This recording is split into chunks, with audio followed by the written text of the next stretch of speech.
Hello दोस्तों, निधि coaching centre में आज का आपका स्वागत है।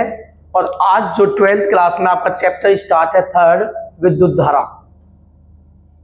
इसका जो इंपॉर्टेंट टॉपिक है आप कर चुके हो। और आज जो एक important very very important topic है आपका व्हीटस्टोन ब्रिज, जो ज्यादातर बोर्ड में आता ही है और इस पर न्यूमेरिकल आता है।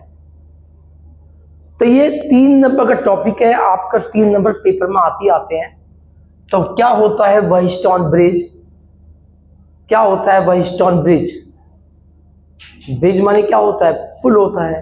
अब पुल का वर्क क्या होता है? एक को दूसरे से जोड़ना, एक किनारे को दूसरे किनारे से जोड़ना। अब यहाँ पे जो है नदी तो है नहीं जो आप एक किनारे से दूसरे किनारे तक जोड़ोगे। यहाँ पे नदी नहीं है, यहाँ पे क्या है? सर्किट डायग्राम है। और एक किसी भी सर्किट को दूसरे सर्किट से क्या करना है? हमें कनेक्ट करना है।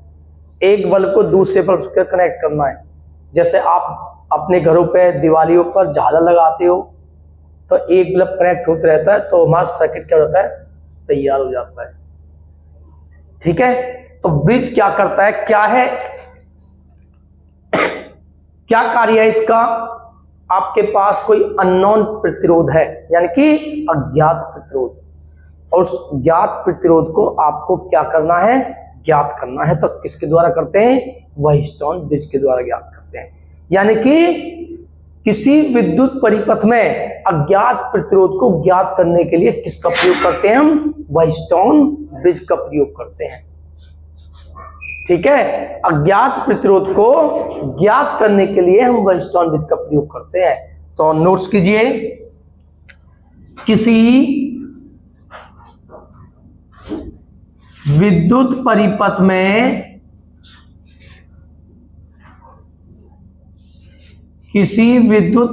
में अज्ञात प्रतिरोध को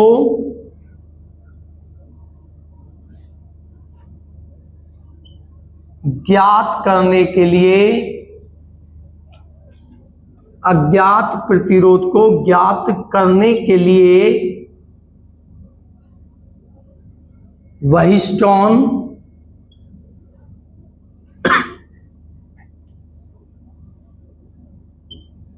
ब्रिज का प्रयोग करते हैं। ये आपका जो इसका कार्य है। ठीक है, क्या होता है? किसी भी अज्ञात प्रतिरोध को हम ज्ञात करते हैं व्हीटस्टोन ब्रिज के अनुसार। ठीक है, कोई भी अज्ञात प्रतिरोध है आपका, आप जानते हो प्रतिरोध का मात्रक ओम होता है। ठीक है, तो वीडियो ज्यादा लाइक करें और कमेंट करें। तो देखते हैं क्या होता है व्हीटस्टोन ब्रिज का जो प्रिंसिपल क्या है, इसका सिद्धांत क्या है और रचना क्या है और कैसे इसकी उत्पत्ति करते हैं। 4 पॉइंट इसके अंदर आते हैं। ठीक है, तो एक पॉइंट आपका ये हुआ। अब दूसरा पॉइंट देखते हैं कि इसकी रचना क्या है। रचना क्या है? रचना से पहले मैं आपको इसका सिद्धांत बताता हूं। क्या बताता हूं? सिद्धांत। तो सिद्धांत क्या है? सिद्धांत है आपका, या पहले रचना देखते हैं। रचना क्या है इसकी? इंपॉर्टेंट है, पेपर में हर साल ही आता है लगभग हर किसी सेट में। और नहीं आया तो न्यूमेरिकल आपको 100% मिलेगा इसका। इतना इंपॉर्टेंट टॉपिक है ये। तो रचना क्या है इसकी? इसमें क्या है? 4 प्रतिरोध होते हैं। क्या होते हैं? ये 4 प्रतिरोध हैं और चारों प्रतिरोध हमने 4 चतुर्भुज से, एक चतुर्भुज है आपका ए बी सी और डी। क्लियर? ये आपके पास एक चतुर्भुज है और इस चतुर्भुज की 4 भुजाएं हैं और 4 भुजाओं में हमने 4 प्रतिरोधों को इसमें कनेक्ट किया, जोड़ दिया। तो ये 4 प्रतिरोध हैं आपके। इसलिए कोई प्रॉब्लम से पूछ सकता है। 4 प्रतिरोध हैं जिन्हें हम कहते हैं पी, क्यू, आर और एस। ये 4 प्रतिरोध हैं आपके। और ये 4 प्रतिरोध इस चतुर्भुज एबीसी की 4 भुजाओं से जुड़े हुए हैं। ठीक है, और इसमें ए और सी के बीच, ए और सी के बीच एक विद्युत वाहक बल E और एक लगा देते हैं कुंजी K1। ये कुंजी आपकी K1, ठीक है। और इसके जो B और T है विकर्ण, इसके बीच एक हम लगाते हैं कुंजी K2 और एक लगा देते हैं धारा मापी। क्या है ये? धारा मापी G। ये धारा मापी होती है। ये आपका व्हीटस्टोन ब्रिज का क्या है? रचना है। आई समझ में? क्या लिखोगे इसमें? नोट्स कीजिए, डायग्राम बांध बना लेना, नोट्स कीजिए। इसमें 4 प्रतिरोध, इसमें 4 प्रतिरोध P, Q, R व S एक चतुर्भुज,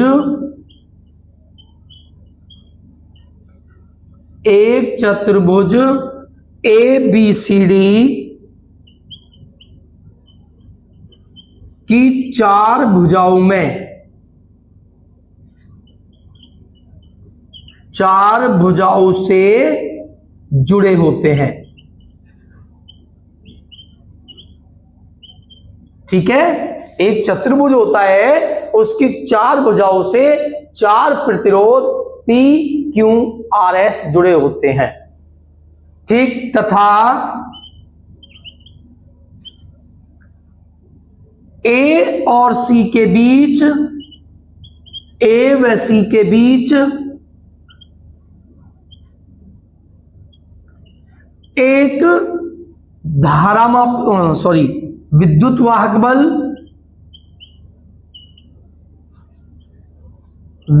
वाहक बल E तथा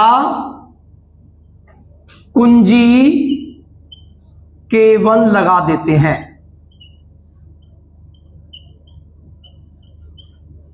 ठीक है, क्लियर? और क्या किया आपने देखा B और D के बीच एक कुंजी K2 और क्या लगाते हैं? धारा मापी G, तथा B व D के बीच एक कुंजी K2 व धारा मापी G लगा देते हैं। तो ये आपकी संरचना है। क्लियर सभी के? ये इसकी संरचना है। अब बात आती है इसका सिद्धांत क्या है। सिद्धांत ज्यादातर पूछा जाता है, तो सिद्धांत क्या है इसका? सिद्धांत अभी मैंने बताया है, ये अज्ञात प्रतिरोध को ज्ञात करता है। तो मान लीजिए P, Q और R आपके ज्ञात प्रतिरोध हैं और S क्या है? आपका अज्ञात प्रतिरोध है। ये तो आपके ज्ञात प्रतिरोध है। ये भी आप इस लाइन में लिख सकते हो कि P, Q और R आपके ज्ञात प्रतिरोध हैं और S क्या है? आपका अज्ञात प्रतिरोध है। तो जब आपकी संतुलन की अवस्था होती है, क्या होती है? संतुलन की अवस्था में, संतुलन की अवस्था में, संतुलन कब होगा? जब B और D के बीच कोई विभवांतर नहीं होता, तब आपकी संतुलन की, यानी कि D और B के बीच कोई भी धारा नहीं बहती, तो आपकी संतुलन की अवस्था होती है। ठीक है, अगर संतुलन की अवस्था है तो B और D के बीच कोई भी आपकी धारा प्रवाहित नहीं होगी। ठीक है, अवस्था में B व D के बीच कोई धारा प्रवाहित नहीं होती है। तब यह है इसका सिद्धांत, ध्यान से देखना। किन्हीं दो संलग्न भुजाओं में, संलग्न भुजा किसे बोलते हैं? जो एक दूसरे से अटैच होती हैं। ये एक भुजा है, इसके संलग्न या तो ये भुजा है या ये थोड़ी ना है, ये तो अलग है, ये दोनों जुड़ी हुई है। तो किसी चतुर्भुज की किन्हीं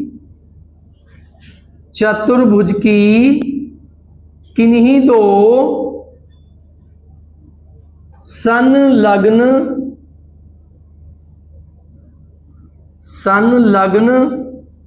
भुजाओं के प्रतिरोधों का अनुपात, किन्हीं दो संलग्न भुजाओं के प्रतिरोधों का अनुपात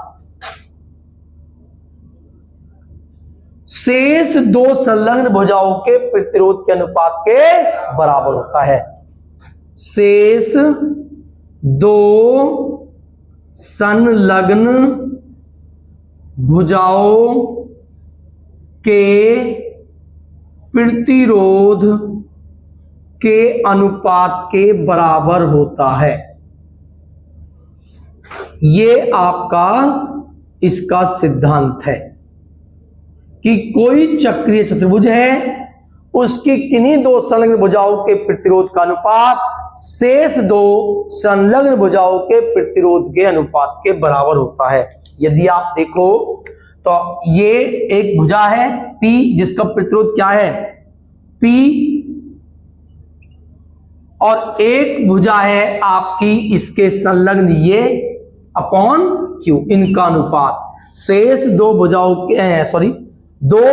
के प्रतिरोधों का अनुपात, ये लिखा हुआ है शेष दो भुजाओं के प्रतिरोध के अनुपात के बराबर होता है। ये आपका सिद्धांत है। या तो आप P upon Q R upon S कीजिए या P upon R equal Q upon S कीजिए। क्यों देखो ये इसके अपॉन में जाएगा, ये यहां पर क्या मतलब P upon R equal Q upon S, शेष दो भुजाओं के प्रतिरोध के अनुपात के बराबर होता है। ये आपका सिद्धांत है। क्लियर समझ में आ गया सभी के? अब इसकी उत्पत्ति किस प्रकार होती है वो देखते हैं। आपको इसकी उत्पत्ति करनी है, तो उत्पत्ति करने के लिए आप इसका स्क्रीनशॉट ले सकते हो और मैं इसे थोड़ा सा रफ करता हूं यहां पर। तो देखिए उत्पत्ति आप किस प्रकार इसकी उत्पत्ति करते हो। यहां पर आप देखते हो उत्पत्ति में कि आपके पास ये एक करंट धारा इसमें बहती है I, ठीक है, और यहां पर आकर इसमें आपकी धारा अलग होगी और इसमें धारा अलग होगी। मान लेते हैं इसमें धारा आपकी I1 है और इसमें कितनी है I2, और संतुलन की अवस्था है। किसकी अवस्था है? संतुलन। और आप जानते हो जो संतुलन की अवस्था है तो इसके अंदर तो कोई धारा नहीं जाएगी। अगर यहां से आपकी I1 है तो Q में भी क्या जाएगी? आपकी I1 ही जाएगी, और इसमें कोई धारा नहीं है। तो अगर इसमें I2 है तो इस S में भी क्या होगी? I2 धारा ही होगी संतुलन की अवस्था में। तो संतुलन की अवस्था में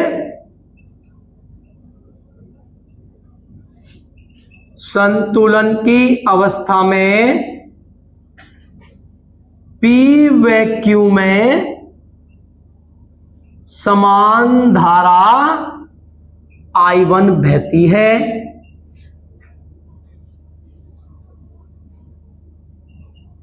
जबकि R व S में कौन सी धारा बहेगी? इसमें I2 धारा बहती है, क्योंकि संतुलन की अवस्था है। तो संतुलन की अवस्था में जो धारा P में होगी वही Q में होगी, जो धारा R में होगी वही S में होगी। इसी प्रकार आपको आपके क्वेश्चन मिलेंगे। अभी आप न्यूमेरिकल करोगे सेम इसी टाइप से डायग्राम होंगे, आपको उसके न्यूमेरिकल करने हैं जिस तरह से आप इस न्यूमेरिकल करते हो। देखते हैं सबसे पहले तो आप देखो, अगर हम इस टर्मिनल को देखते हैं A, ये जंक्शन है, तो इस पर आप किरचॉफ का रूल लगाइए। कौन सा रूल? लूप नियम से। संधि A पर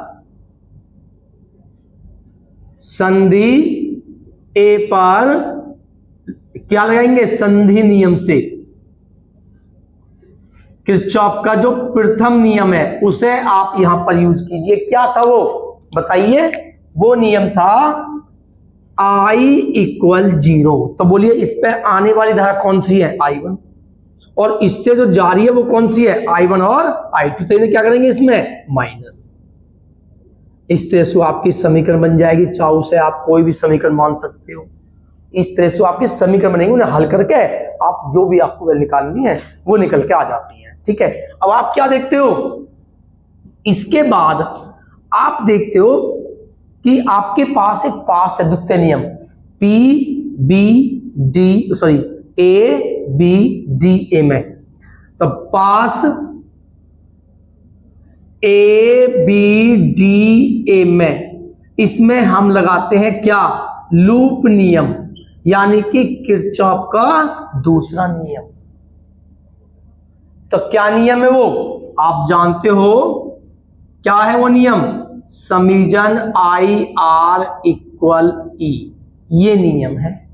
तो बताइए इस वाले लूप में आपके कौन कौन से प्रतिरोध है? P और R। इसमें तो कोई धारा है ही नहीं, तो P और R। बोलिए P में कितनी धारा आपकी बहती है? I1। I से मल्टीप्लाई करनी होगी। R में क्या धारा है आपकी? I2। दिशा कैसी है? आप देखते हो इसकी डायरेक्शन ये है, इसकी डायरेक्शन ये है, तो अपोजिट है, क्या आएगा? माइनस। इसमें कोई सेल नहीं है इस सर्किट में, तो क्या हुआ? 0। क्लियर? ये माइनस के हैं, राइट में आके आपके किसके हो जाएंगे? ये प्लस के। ये बन जाती है इक्वेशन फर्स्ट। क्लियर? अब आप लूप लेते हो पास कौन सा वाला? B C D B में। B C D B में इसमें भी आप लूप नियम यूज करोगे। तो लूप नियम आपका ये नियम है। तो इसमें भी आपके दो प्रतिरोध हैं, एक BC और एक CD, Q और S। तो Q में धारा I1 है और S में धारा क्या है? I2। और डायरेक्शन अब भी विपरीत है, ये डायरेक्शन है, आप चेक कर सकते हो। इक्वल टू, अब भी इसमें कोई सेल नहीं है, 0। तो ये माइनस के राइट में आके किसके हो जाएंगे? प्लस के। Equation second. कोई दिक्कत? अब आपको क्या करना है? समीकरण 1 में भाग देनी है समीकरण 2 से। तो भाग दीजिए। समीकरण 1 है PI1, भाग देनी है QI1 इक्वल RI2, भाग देनी है SI2। PI1 से I1 कैंसिल, I2 से I2 कैंसिल, क्या है आपका? P upon Q equal R upon S। यही आपका प्रिंसिपल है। तो आप इसे नोट्स कीजिए।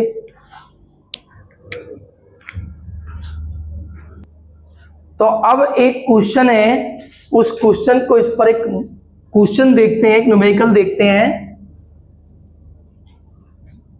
और इस टाइप के न्यूमेरिकल इसी तरह से आपके होते हैं। तो ये डायग्राम आपको गिवन है। क्लियर? तो इसमें ये आपका एक गैल्वेनोमीटर है। तो क्वेश्चन आप लिखिए, थ्योरी है। क्वेश्चन देखते हैं। तो यहां पर इस डायग्राम में हमें जो है इस गैल्वेनोमीटर जो B और D के बीच है, इसमें क्या धारा बहती है वो निकालनी है। तो क्वेश्चन है, गैल्वेनोमीटर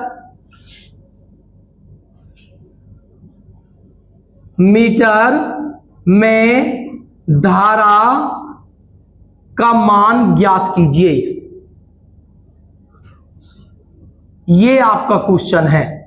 डायग्राम आपको दिया हुआ है, ठीक है। डायग्राम के विषय में भी थ्योरी है, लेकिन आपको आवश्यकता नहीं है। क्यों? क्या है थ्योरी में? सुनिए। AB, BC, CD और DA के बीच 4 प्रतिरोध क्रम से 100 ओम, 10 ओम, 5 ओम, 60 ओम जुड़े हुए हैं। ये थ्योरी में लिखा हुआ है। तथा A और C के बीच 10 वोल्ट जुड़ा हुआ है और एक कुंजी लगी हुई है आपकी K, तथा B और D के बीच एक गैल्वेनोमीटर है और उस गैल्वेनोमीटर में धारा का मान ज्ञात कीजिए, ये आपको निकालना है। तो गैल्वेनोमीटर का प्रतिरोध और चेक करते हैं कि इसका प्रतिरोध गिवन है या नहीं है। 15 ओम का देखो, जबकि क्वेश्चन में है जबकि 15 ओम का प्रतिरोध, 15 ओम का प्रतिरोध गैल्वेनोमीटर के साथ जोड़ा गया है, मीटर के साथ जोड़ा गया है, ये आपका क्वेश्चन है।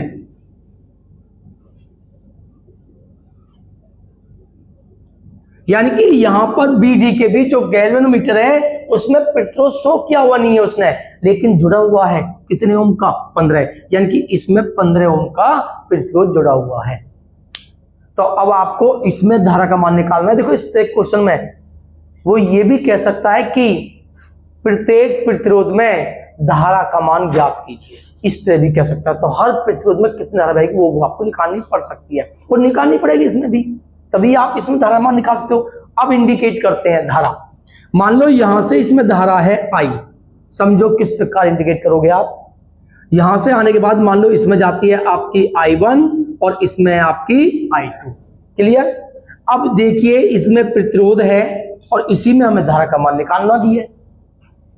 तो मान लेते हैं जो I1 यहां से आती है, इसमें उसमें से IG निकल के जाती है, जो आपका गैल्वेनोमीटर है उसमें धारा कितनी जाती है बोलो, आपकी IG। I1 में से IG इसमें जाती है, क्लियर। तो बताइए इसमें कितनी बची, बोलिए इसमें कितनी बची। I1 में से IG निकल गई इसमें, तो इसमें कितनी बची, I1 माइनस IG, ये धारा होगी BC के बीच, ठीक है। और इसमें कितनी होगी धारा, बोलिए इसमें कितनी धारा होगी। यहां से तो आ रही है इसमें I2, यहां से आ रही है IG, तो बोलो इसमें कितनी जाएगी, I2 प्लस IG। धारा समझ आई आपको कि किस प्रकार हमें इंडिकेट करनी है, ठीक है। अब देखते हैं क्वेश्चन कैसे करना है। हमें इस IG का मान निकालना है, तो हमें समीकरण बनानी होती है, ऐसा है किरचॉफ के नियम से। देखिए किस प्रकार हम क्वेश्चन करते हैं। आपके पास एक बंद पास है BDAB, तो बंद पास BDAB, इसमें हम जो है कौन सा नियम यूज करते हैं, लूप नियम। और लूप नियम क्या होता है, IR इक्वल E, ये आपने देखा है, क्लियर। तो आप देखते हो कि इसमें प्रतिरोध है 100 ओम, ध्यान। अब एक रूल लगा लीजिए आप कि हमें चलना है A to B to D to A direction में, A से चलना है B से D से दोबारा किस पे आना है, आपको A पर आना है, ठीक है। इसी के अकॉर्डिंग आपको साइन लेने हैं, अन्य आपकी गलती होने के चांस होंगे। तो बताइए पहले आते हैं A to B कितना ओम है आपका, 100 में आप देखोगे इसमें धारा से आपको मल्टीप्लाई करनी है, कितनी धारा है इसमें, I1, ठीक। आप चलते हो इस तरह से, डायरेक्शन कैसी है, सेम, चेक करो डायरेक्शन कैसी है इसमें भी सेम, तो ये प्लस होगा। इसका कितना प्रतिरोध IG का, बोलिए गैल्वेनोमीटर का प्रतिरोध कितना है आपका, 15 है। यहां 100 नहीं है, यहां पे गिवन है 15, और इसमें धारा क्या है आपकी, IG। बता देना कि कोई दिक्कत जहां पर हो। अब आते हो आप D to A में डायरेक्शन चेंज होगी, चेक करो, आप ऐसे जा रहे हो, इसमें ऐसे आ रही है, तो क्या करोगे, माइनस, और इसका प्रतिरोध 60 गुना I2 इक्वल टू, क्या इसमें कोई सेल है, नहीं, 0। बताओ इसमें कोई दिक्कत किसी है, कोई दिक्कत समीकरण बनाने में। अब इसमें देख लो 5 कॉमन है, तो 5 कॉमन लेकर 0 के बट्टे में जाकर यानी कि 500 सब में डिवाइड कर दो, भाग दे दो। 5 से काटो इसे 20, 5 से काटो 3, 5 से काटो 12 इक्वल टू 0, समीकरण बनेगी आपकी फर्स्ट, क्लियर। यहां तक सभी क्लियर। इसी प्रकार आपके पास एक पास और है BCDB, तो पास BCDB, इसमें भी आप लूप नियम यूज करोगे, ठीक है, तो लगाइए इसमें भी लूप नियम। बोलिए, इसमें आप डायरेक्शन लो B C D, B to C to D to B. तो बी टू सी पाइए, बी टू सी क्या है 10, और 10 में कितने से मल्टीप्लाई होगी, करंट क्या है I1 माइनस IG। क्लियर। अब आप चेक करो, इसमें डायरेक्शन ये है और इसमें डायरेक्शन कैसी है, अपोजिट। तो ये क्या आएगा आपका माइनस, कितना है 5 और I2 प्लस IG। फिर आप ऐसे जाओगे, इसमें भी डायरेक्शन अपोजिट है, तो क्या आएगा माइनस, कितना ये बोला आपका, इसमें कितना ओम है 15 इंटू IG इक्वल टू, इसमें भी कोई सेल नहीं है, इक्वल टू 0। अब सोल्व कीजिए थोड़ा सा, देखिए 10 की I1 में मल्टीप्लाई होगी 10 I1, 10 की माइनस जी में होगी minus 10 IG, minus plus minus 5 I2, minus plus minus 5 IG और माइनस के 15 IG इक्वल टू 0। देखिए I1 के 10, I2 के माइनस के 5, ठीक है, और IG देखिए 10 और 5 15 और 15 30 IG माइनस के इक्वल टू 0। क्या कॉमन है आपका 5, 5 कॉमन है, 5 दूनी 10, 5 एकम 5 और 5 छंग 30 इक्वल टू 0। ये बनी आपकी समीकरण नंबर 2। हमें 3 समीकरण में था, जितनी भी धारा होंगी उतनी समीकरण की आपको आवश्यकता पड़ेगी, तभी तो सोल्व करोगे। तो आपके पास कौन कौन सी धारा है, I1 I2 और IG। क्योंकि अगर इसमें एक बात तो सुन लो, अगर इसमें भी कोई प्रतिरोध होता तो फिर I1 में भी एक समीकरण और बनानी पड़ती, 4 समीकरण की आवश्यकता होती। अब कितने की आवश्यकता आपको, 3 की, 2 बन चुकी है, तीसरी और बनाओ। तीसरी आप ले लो AECD, ये पास। तो पास कौन सा लेते हैं, ADCE में, इसमें भी आप लूप नियम लगाइए, लूप नियम से। तो बोलिए, इसमें आप देखोगे, आप चलते हो A to D, D to C और C टू E और E टू A, ये चलते हो, ये रिएक्शन आपकी, ध्यान से देखना है। तो बोलिए A टू D 60 और मल्टीप्लाई होगी I2, 60 I2, D to C 5 plus direction same है, चेक करो सेम डायरेक्शन है ना करंट की, तो 5 I2 प्लस IG, और तो इसमें कोई प्रतिरोध है ही नहीं, चेक कर लो, इक्वल में क्या लोगे आप 10। इसमें सेल है, कितना है 10 ओम का विद्युत वाहक बल। क्लियर, ठीक है। तो करिए 60 I2 और 5 के अंदर मल्टीप्लाई करोगे, ये भी I2 है, तो 5 और 60 65 I2, 5 की IG में होगी 5 IG इक्वल 10। 5 क्या है सभी में कॉमन, 500 समय भाग दो, 500 से काटो 13, 5 एकम 5 और 5 दूनी 10, ये बन गई आपकी 3 समीकरण।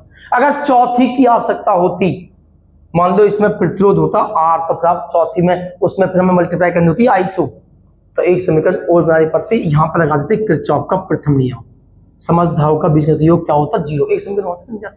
अब हल करो, हल करनी आपको आते, 10 क्लास से आपने हल करते आ रहे हो, 2 चर वाली समीकरण, x वाली समीकरण, हमें निकालना क्या केवल IG, तो इसमें IG है, क्या है फालतू इसमें बोलो I2, इसमें I2 फालतू आ रहा है, तो एक समीकरण I2 में और बना लो, इन दोनों से, तो क्या काट दो इसमें से I1 को, इसमें I2 IG है, तो इन दोनों से क्या काटो आप, देखो यहां से आगे कैलकुलेशन होती है, आप पे आनी जरूरी होती है, यहां से आगे तो कैलकुलेशन है, कोई नियम थोड़ी ना है, आप पढ़ के आए हो। तो आप क्या देखते हो इसमें आप देख रहे हो कि यहां पर जो है आपका I1 का गुणांक है 20 और यहां पर कितना है 2, बराबर करने पड़ेंगे, तो यहां कैसे गुना होगी 10 दूनी 20, और यह समीकरण विलोपन विधि। तो बोलो समीकरण नंबर 2 में आपको गुना करनी होगी 10 से, और देखिए चिन्ह जब बराबर होते हैं तो आप क्या करते हो माइनस करते हो, समीकरण नंबर 1 को माइनस करो, करो इसमें कितने से मल्टीप्लाई, 10, 20 करना है ना आपको, तो करो 10 दूनी 20, 10 एकम 10 और 10 छिक्की 60, IG इक्वल टू 0। इसे माइनस करोगे, 20I1 plus 3IG minus 12I2 equal 0।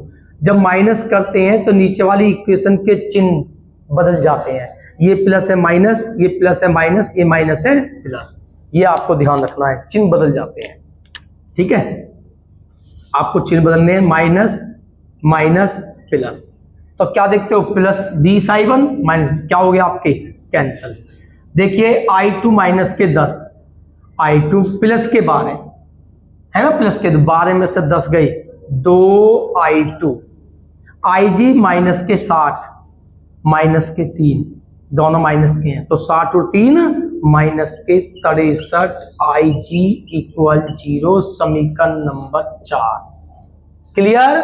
इसी तरह क्वेश्चन में आपको कराऊंगा भी आगे। अब आप क्या देखते हो, थर्ड और फोर्थ इक्वेशन में I2 IG रह गई, हमें क्या लाना है, IG, तो I2 को भी मारो गोली, इसे भी हटाओ। तो हटाओ, किस प्रकार हटाओगे, यहाँ पे 13, यहाँ पे 2 बराबर करने हैं, यहाँ पे 2 से गुना करो 26, यहाँ पे 13 से करो 26, तो आपका निकल के आ जाएगा ये इस प्रकार से दोनों वैल्यू।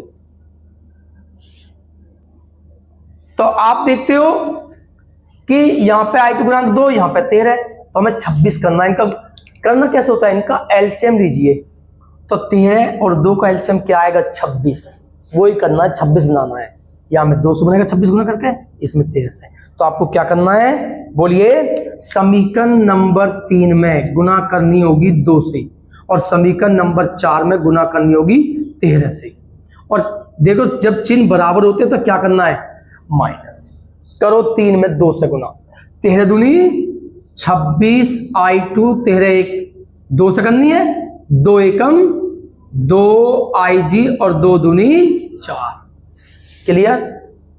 इसमें किससे करनी है आपको, 13 से, इसमें 13 से करनी है, 13 दूनी 26, 13 करो, माइनस 13 3 39, 3 13 6 78 और 3 81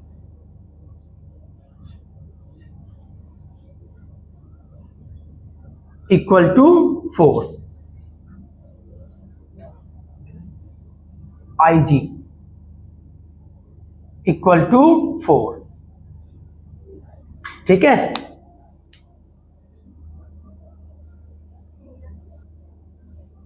तो यहां पर आप देखते हो, आप जब माइनस करते हो तो जो नीचे वाली इक्वेशन है उसके साइन जो बदल जाते हैं, चिन्ह बदल जाते हैं, ये प्लस है माइनस, ये माइनस है प्लस, और ये 0 है। तो आप देखते हो 26 प्लस के 26 माइनस के कैंसल। अब देखते हो ये प्लस के हैं और ये प्लस के हैं, तो 819 और 2 821 IG इक्वल 4। अब ये मल्टीप्लाई में इसके डिवाइड में आता, तो IG की वैल्यू क्या होगी, 4/821 एम्पियर। तो ये आपकी धारा मापी में धारा का मान है। आप डिवाइड करोगे तो आंसर आ जाएगा, आप यहाँ पे भी छोड़ सकते हो। तो ये आपका क्वेश्चन इस पर तैयार हुआ, इसे ज्यादा से ज्यादा तैयार करें, वीडियो को लाइक करो, चैनल को सब्सक्राइब।